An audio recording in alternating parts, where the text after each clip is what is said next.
everyone. Welcome to another edition of the Right Game Tight Show, interviews for student athletes. My name is Michelle Morgan. I'm a transformational sports coach, which means I work with student athletes on the mental side of sports and life. So I'm like a life coach for student athletes. I'm also the author of How Youth Triumph in Sports, a life skills book written for student athletes, going over all the important things that we're learning while we're playing sports and how we can apply those life skills in life, because we're going to spend a lot more time in life than we do in sports. For more information about the books and myself, you can check out all the information below in the description. Today our guest is Nicholas Garrett. He is entering his third season as a head football coach at Riverside Military Academy in Georgia. Since his arrival, the football team has made their first playoff appearance and has earned their first victory in school history. He's also received 1A Coach of the Year honors, and recently all 11 seniors this past season have received scholarship offers. Nick has worked with multiple football camps and clinics that range from the Seattle Seahawks, Dallas Cowboys, the Atlanta Falcons, USC, the Kansas State University, as well as the University of Oklahoma, just to name a few. While he was an offensive coordinator at East Los Angeles Community College from 2000 to 2012, they were a top 5 offense nationally 3 out of the 4 years, and the number 1 passing offense in 2012. He has coached 7 academic All-Americans and 7 first-team All-Americans. So thank you, Nick, and welcome to the show. Well, I appreciate it. It's definitely an honor to be here, and that's, phenomenal introduction. It's definitely more than welcoming to walk into. Definitely. Well, you deserve it with all your hard work. But I first want to get into, so how is Riverside Military Academy different from a traditional school? It's a fantastic question. It's really different in a lot of different facets. So your typical public school, you have the luxury to kind of come and you go as you please, dress how you want. Riverside Military Academy is very, very unique. Being a boarding school, we are heavily a military affiliate, on top of operated and ran by an entire military company. So 85% of our staff is of active and former military. So the kids will dress a certain way. They're going to talk a certain way. They're going to get up at a certain time in the morning. They're going to be when to eat, when to move around. It's Coach Pleasant, also an 805 young man. And so the structure and discipline that's set in place versus your public school student, it's night and day, meaning that when you come into a place like this, the skill sets that you're going to receive, the discipline that you're going to receive, the rigors of the military academics that you receive is going to push you more so towards the service academies versus your traditional public school student. Got it. Thank you. Well, thank you for just sharing that knowledge, because when I read about the school, I had no idea, that schools like this exist. So it's good to learn about those options, other options that are out there.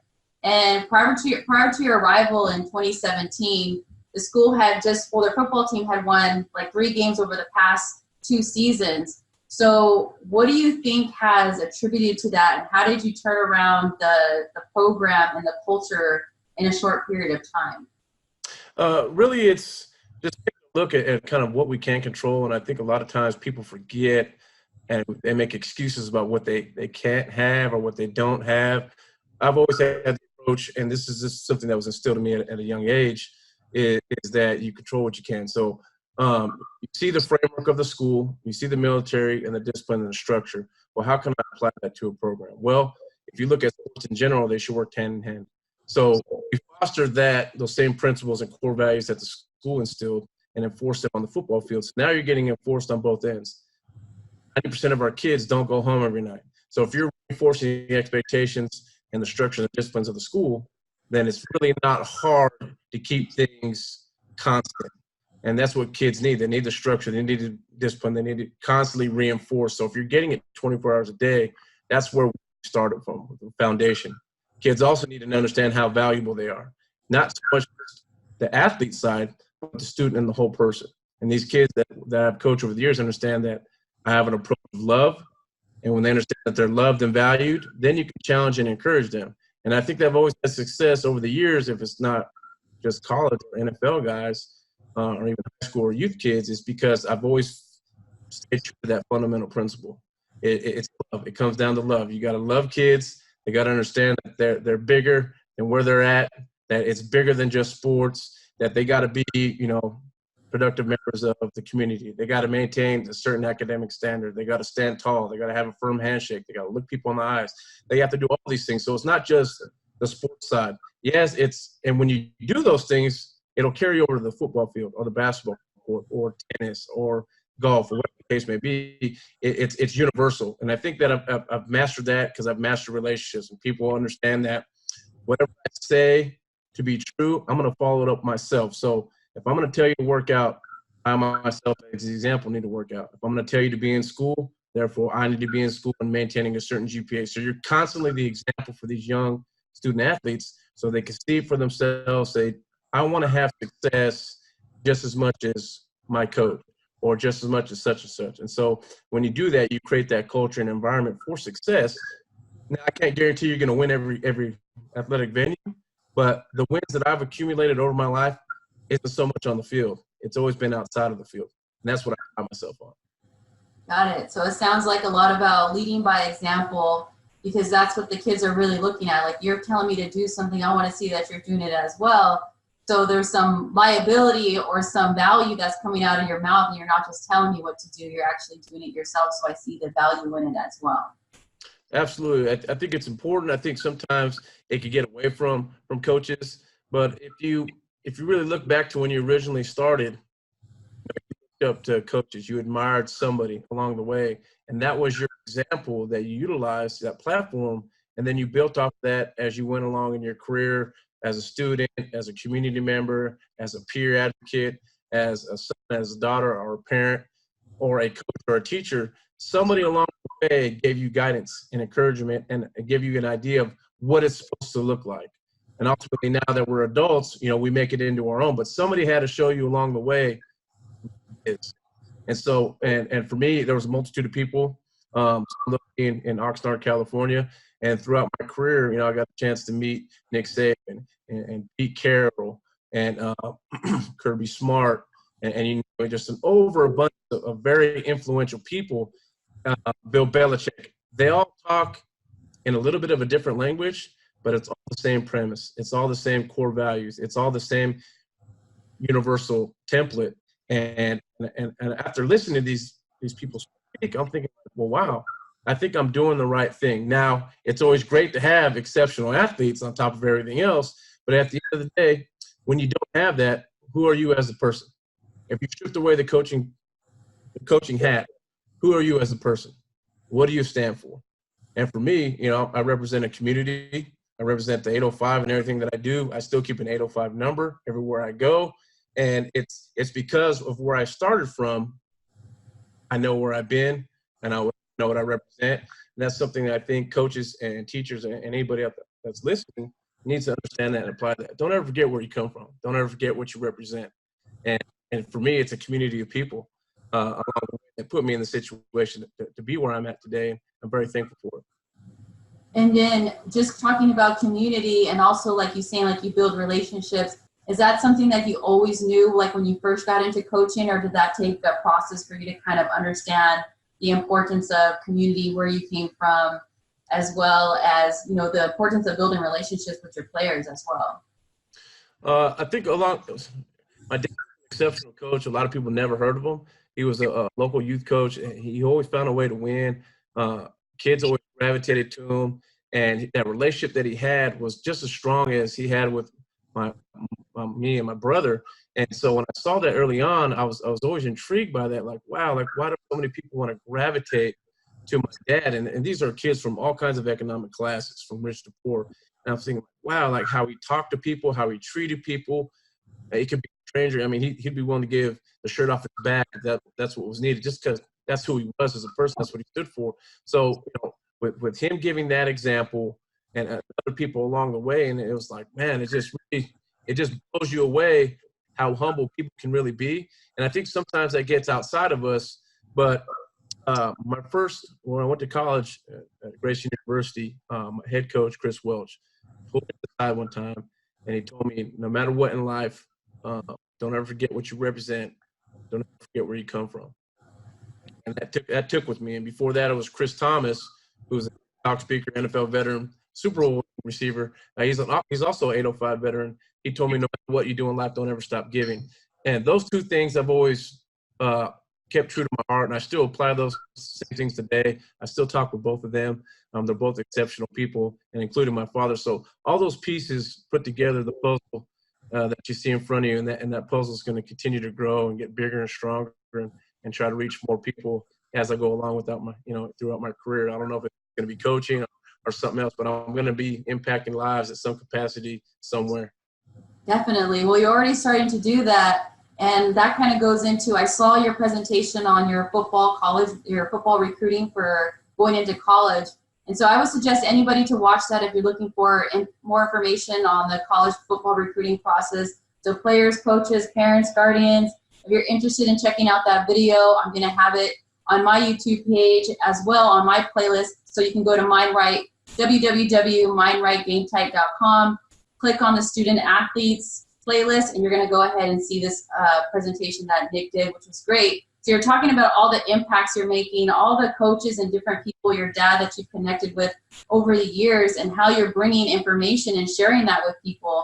And so in your college recruiting presentation, and for those people that are watching this that are interested in playing football at the next level, what are some suggestions that you have for student athletes who are looking to get recruited to the next level? I think what kids need to understand, you got to start building resume. And on top of building resume, no matter what you do, someone's always watching. Treat everything like a job interview.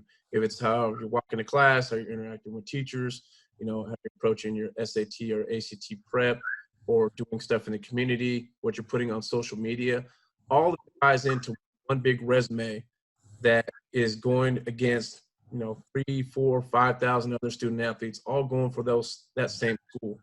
That's the number one thing. Number two is learn how to resource properly. Go sit down with your athletic director. Go sit down with your head coach. Go sit down with pretty much anybody that will listen or tied in with college coaches, if it's football, basketball, baseball, whatever the sport may be, track and field, and really start building rapport, building a networking base. Get your film out, update your information, let them know they have accurate GPA and test scores, go to camps, shake hands with coaches, get as many reps as you possibly can, put quality film out, constantly update it. And again, once you get that resume so big and strong, it's very easy for colleges to come in. It may not be a USC, it may not be in Alabama, but there's other options for you. It may be a Cal Lutheran, it may be a Berry College, but there's options out there for you. But it's on you to be proactive versus reactive, meaning that you got to go out there and be productive with what you want. If you're a big dreamer, then no one's stopping you from your dream. You go make it happen. But don't sit there and make excuses or be reactive after the fact. Oh, I didn't get the call I wanted. Oh, I didn't get the offer I wanted. Oh, Nate Saban's not eating dinner with my mom. Well, what'd you do? What'd you do from A to Z? What was your action plan? You set goals, but what was your action plans, your steps to get there? Well, I didn't do any of that. Well, then you can't sit there and make excuses, right? So I'll tell any young student athlete out there that's listening or parent is be proactive, be involved in what's going on. Do your research, utilize the resources out there. That platform that I put out there was free. I did it here I did it in Oxnard, California. I did it out here in Gainesville at a local school. And it was free. And because of that, we had the opportunity to get 7 other kids in the area scholarships. And it's not you could sit there and, I'm going to charge X amount of dollars for what? That's my community service project to anybody that's going to listen, because kids need that information. When I was a student athlete, I had it. So therefore, it's on me to provide it for other people. So utilize it how you want. Any questions that you have, I'm more than welcome to answer those for you.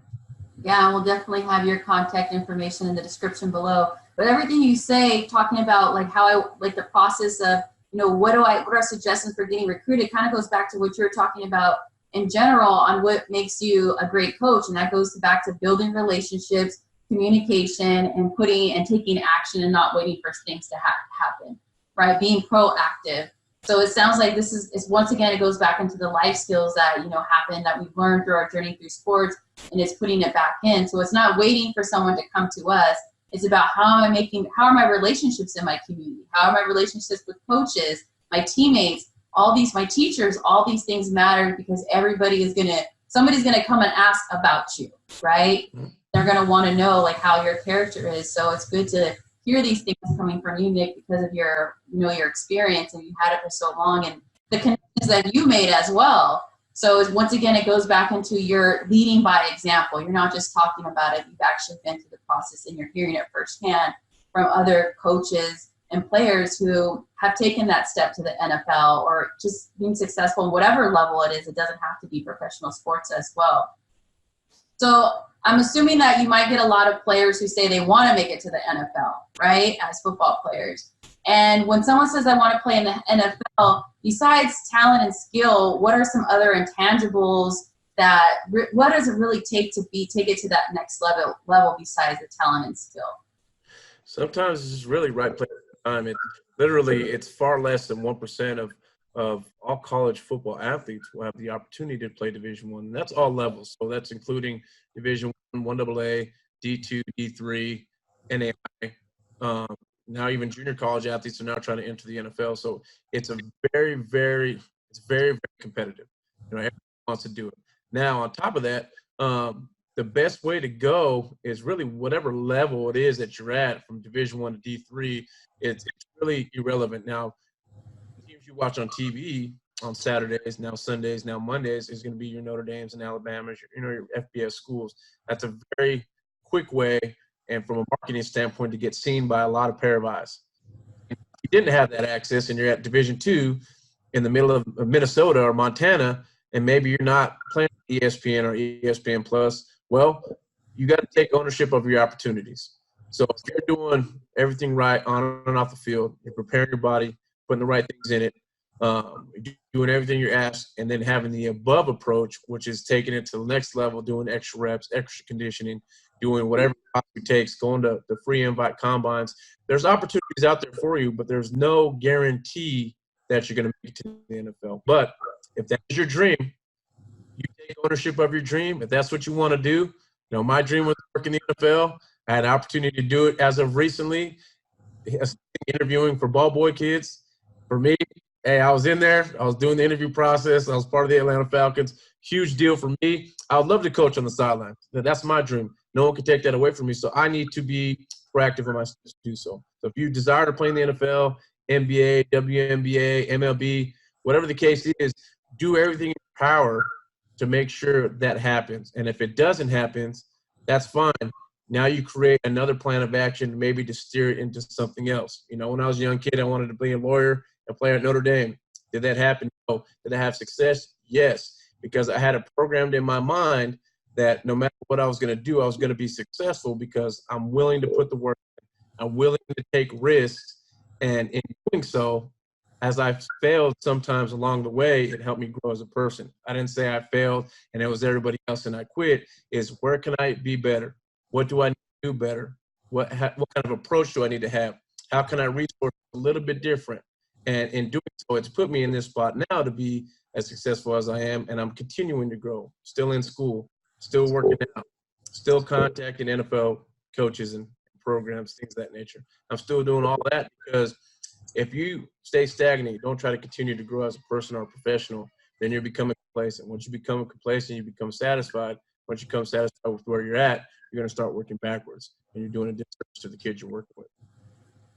Awesome. Yeah, and I keep hearing the same thing from you, and it's basically taking action. And if you have a dream, to continue to go after it, no matter what, you may have setbacks, but if that's your goal and that's what you want to do and that's what you're passionate about, you continue to move forward. So I know that you continue to work with a numerous amount of football camps, internships, and why is it so important for you to continue to take part in those things, even if you're not getting paid for your time?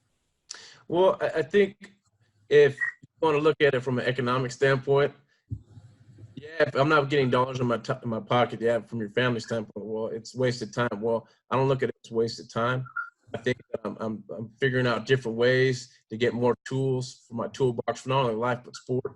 And so I don't ever go into a situation expecting to get paid for anything. I can get paid for experience and building a network and learning from coaches and parents and student athletes, which I still learn from student athletes to this day. A little bit more about myself from them, or a little bit more how to interact a little bit better. So my pay may not always become in dollars in my bank account or checking or savings, but pay as a knowledge, pay as a networking base, pay as additional relationships that I didn't have before. That right there is a paycheck for the rest of my life, and it speaks volumes as far as any dollar amount on it, if that makes any sense. Yeah. And then can you give us an example of how that's paid out for you, not necessarily in terms of like money in the bank account, but just in terms of like your experience and maybe connecting you to something else or moving you closer to your dream as well? Yeah, sure. Prime example was very interesting. I was working at Bethel College. Uh, I was on a waiting list to work the K-State camp with legendary Bill Schneider, and I was like, I don't think I'm going to get it. Sure enough, I came in there. I was the last guy selected, and they said, hey, you're going to have to do all these different things on your own. You have to run the 7-on-7. You have to come over to this field after that and do this. You're going to come after here and do this, that, and the third. And I said, absolutely. Anything else? And I remember him looking at me and laughing and thinking like, it's an impossible feat. So sure enough, I was exhausted by the end of the day. I literally did every single thing that they asked to the best of my ability. What I didn't know was that he purposely sent out coaches to each station to evaluate the assistant coaches for the camp. And when it came to the end of it, Schneider came up to me and said, hey, we're going to invite you back next year. We had people watching you. We're blown away by how you carry yourself. And I know your program is going to have success over at Bethel College because of how we evaluated you here. We'd love to have you back. And I'll never forget that. And I said, man, Bill Schneider is one of the most legendary coaches of all time. And like I said before, you never know who's watching. Pete Carroll was another one. Worked his camp initially. And when you say hair's on fire, this man's hair is on fire. Like he's everywhere, shaking hands with everyone, always smiling, always energetic. And I remember him where we did it was 4th and 1 play. He came and he speared me from the side, and I'm trying to run a play. He goes, what the hell are you doing? I said, oh, we're going to run this play, coach. He goes, 4th and 1. He goes, what you got? He's like, all right, let's run it. Look at me. He's like, better work. And I'm like, oh, goodness. And I remember him constantly coming around. And because, I impressed them as what I was doing, and I was super nervous, they invited me back again the next year. It's because it's not so much about, physically being there, is maximizing those opportunities to its full entirety. And you never know who's watching, and you never know what's going to happen from it. Because then I got to work the Seahawks well because of Pete Carroll and the 2 times I worked with him, and the Bill Schneider thing coming back again for K-State is you're taking whatever opportunities that you have and you're taking it to the best of your abilities and staying true to yourself. You as a person, your core values, your work ethic, your energy. And that's something I think me and my brother are on the same wavelength. We always got a ton of energy, and we're always giving it all we have and everything that we're doing. And it shows. And so people gravitate towards that good energy. Whether you think about it or not, people are gravitating toward that energy. And so it's been a great ride so far. And I think my best is yet to come. Yeah, definitely. And yes, you and your brother are definitely energy givers.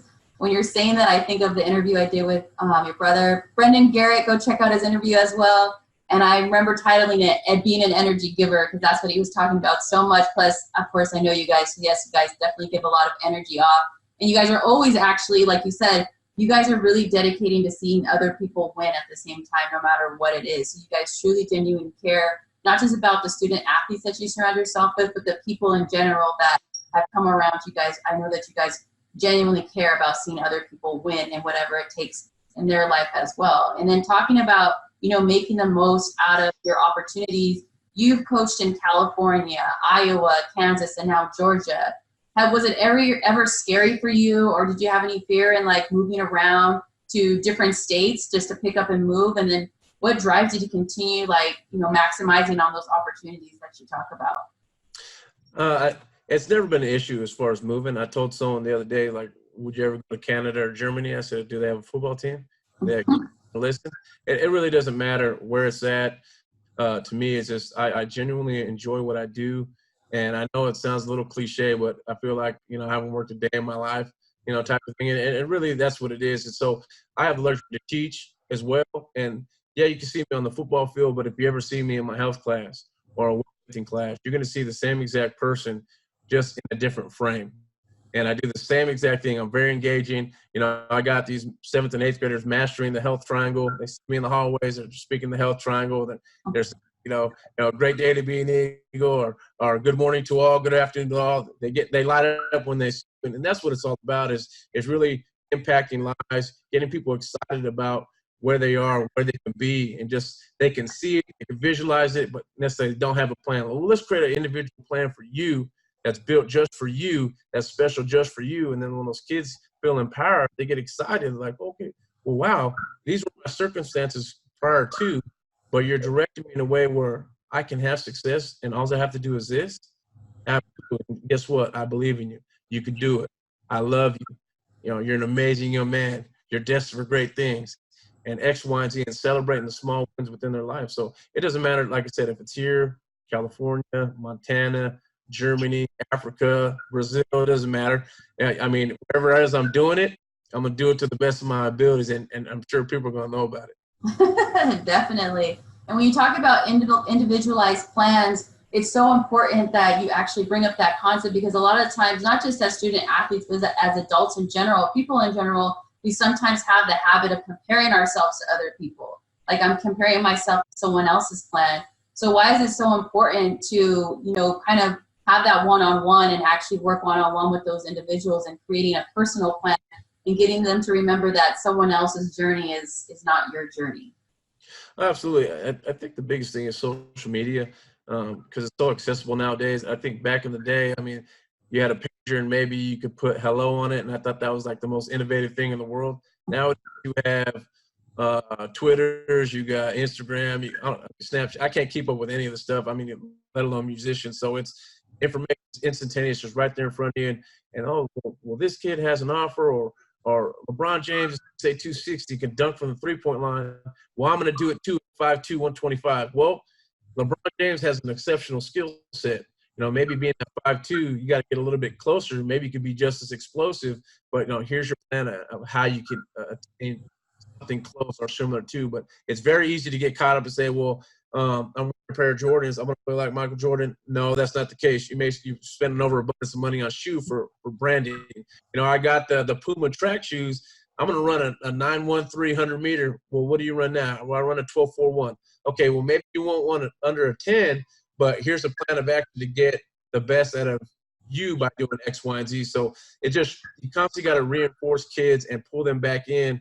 Hey, this is where you're at. This is what you need to do. Hey, bring it back in here. Here's your plan. It really starts with small goals, like your daily goal, then term, then long term, and then creating an action plan individually for each kid. It could be different for each individual kid, but the thing is to stay consistent with it and reinforce kids back into it. Because if not, nowadays kids can steer so far off the deep end. Like, wait, what just happened? I literally just talked to you the other day.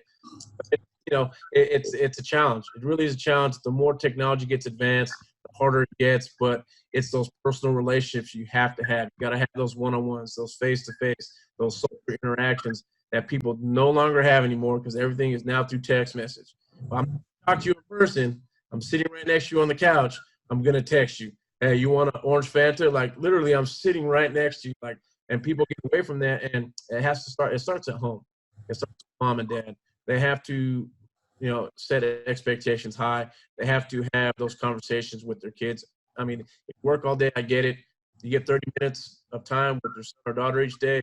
Talk to them. Get in there. Hey, what's going on? You know, what do you aspire to do? How can I help? How can I support you? That same thing going to teachers, counselors, coaches, whatever the case may be. You know, youth kids in the community, Boys and Girls Club, YMCA, other organizations, going out there and saying, hey, this is what I aspire to do. You know, can you help me get there? Can you give me some advice? Those people that are in those places should be able to direct that young man or woman into where they want to go. Yeah, and it's definitely important that you're saying that and talking about, you know, just like the comparison, but having, like, if you find that you're leaning towards comparing yourself, especially like looking at things on social media, like, reach out to somebody who can be a mentor to remind you of their greatness. And that's one of the things that you do, Nick, is like remind people of their greatness. So it's like, okay, yes, I don't need to be like them. I need to be like myself, and I need to focus on my plan.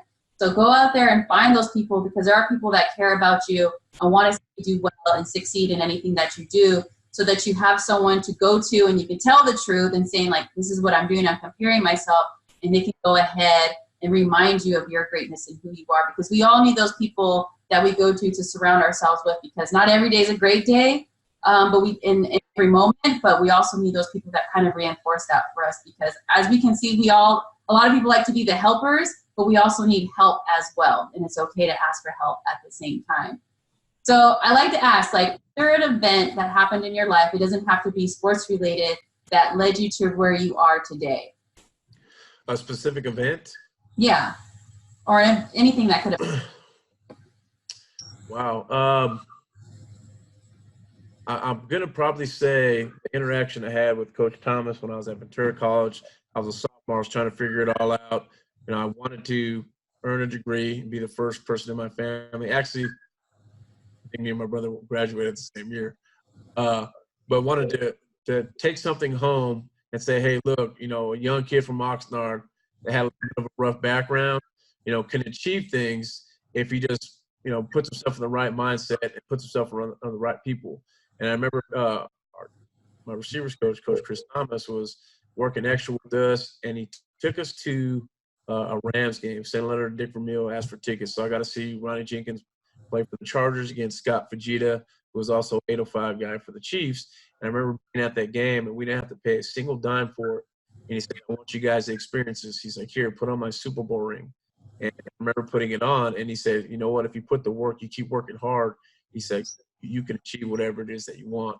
And I remember, like, wow, like, he took us to an event. We didn't have to pay a single dollar. I put a Super Bowl ring on for the first time. I'd never seen one in my life. The thing was absolutely humongous. I got to see two local legends play on a Sunday. I'd never been to an NFL game and never thought I would ever be at one. And I remember him doing that, and he didn't have to do it. And he did it with great energy, and he was always positive. And I remember that specifically because I knew then at some point I'm going to get into coaching. I don't know where it was going to take me, how it looked. I don't know what the framework was like, but I knew I'm going to eventually be a coach. And it's because of those moments, and there's others along the way, that I knew, like, what my profession was going to be down the road, if that makes any sense. Yeah, definitely. So once again, going back to giving back and community and building those relations as well. So just want to kind of keep reiterating that, because sometimes we forget and we don't realize that there's a lot of patterns that happen in our life. And, you know, we like to say success leaves clues. So you continually talking about that. So it's like they're kind of jotting all the way back from when you were at college, and, you know, you're still using those same tools as to where you are today as well. And you're currently in the process of getting your doctorate, and you currently wrote a self-help book. So what is your motivation behind earning your doctorate and writing a self-help book? Well, the self-help book I've been working on for quite some time, and I think it's those influential leaders along the way, John Maxwell, some of the coaches I've had along the way, and learn from, you know, my brother's, you know, the greatest coach of all time. You know, I learned quite a bit from him, learned obviously from reading your book as well, had a lot of great pieces. And I think as I went through my educational journey, spiritual journey, and coaching journey, there's things that I felt if in order for me to understand where I can be, what kind of framework can I build for someone that never played a sport, never did anything that I did? If they were to look at this mantra and for the first time, can they apply it to their overall life? So I had Dr. Friend read it. They were overly excited. Had a book writer, a children's book writer, read it. They're completely fired up. And there are certain things that obviously I needed to tweak, but I sent it to a publisher, and they're completely fired up. They're going to give me half off to get the book going, and I wanted to wait. I wanted to wait until I feel that I could pull the full concentration in it. And so that's on the back burners, but you always got to continuously work. You can't just stay, oh, okay, I'm fine with that. Oh, I've had success. No. You got to continue to find more success in uncomfortable situations. So writing a book uncomfortable for me, but I'm going to make it comfortable. Working on a PhD, I'll be the first in my family to have that, but I'm almost done. I have 3 more classes after this Sunday, and I will have to defend my dissertation, and it's going to go into dealing with sports psychology for high school student athletes. So once I get done with that, then we'll see. But I'm going to constantly, like I said earlier, be an example. So I can go back and get a secondary master's with 3 more classes. I may do that, but I'm going to continuously do something from continuously the example for other people to see. If it's not just, you know, athletes, it's for students or anybody else that's out there. Like, oh, wow, he's going to continue to work. Well, he looks happy. He's bringing energy. He's not complaining. Well, what do I have to complain about? It's really not that bad. Got it. Well, yeah, we're definitely looking forward to that book and having it published. And not only that, the things you're learning through your dissertation that you can share with others and bring enlightenment and just different perspectives to the area of sports and psychology as well. So share something about yourself that may get overlooked in the awe of your success on the field. One of the highlights as to who you are, Nick Garrett, the person, not just the coach. One of my highlights, person? Yeah, that might get overlooked in like the awe of all your success on the field, but it actually is, highlights who you are as a person, Nick Garrett, not just Coach Garrett. Sure. I mean, it's interesting, man. You'll see me working kids out at 5 a.m, and doesn't necessarily have to be student athletes. You'll see me giving advice to people about life. It could be in the afternoon, some shape or fashion, but I'm always constantly helping people no matter what. If it's driving kids to a camp or giving a homeless guy some money on the corner and listen to his life story while he drinks a cup of coffee. I'm always finding ways to give outside of just the realm of athletics and teaching. Awesome. Well, thank you, Nick. I want to thank you for being on the Right Game Tight show. We learned a lot of like golden nuggets that we can apply, not just in sports, but kind of like pay attention to those things that are happening right now and asking ourselves how we're implementing, maximizing our opportunities, our community, and like really taking action into our plan of like what we want to see for ourselves in our life. And then for those of you, we're going to have his contact information in the description below, as well as the presentation on the football recruiting. So if you have any questions, Nick is going to be available to answer those. And before you go, Nick, you got to complete this sentence. I am grateful for life. Awesome. That's it, right? Absolutely. Yes. Awesome. Well, once again, thank you, Nick, for being on the Mind Right Game Tight show. Thank you, everybody, for joining in. Go ahead and hit the subscribe button. Treasure yourself and shine. I feel desire in my soul.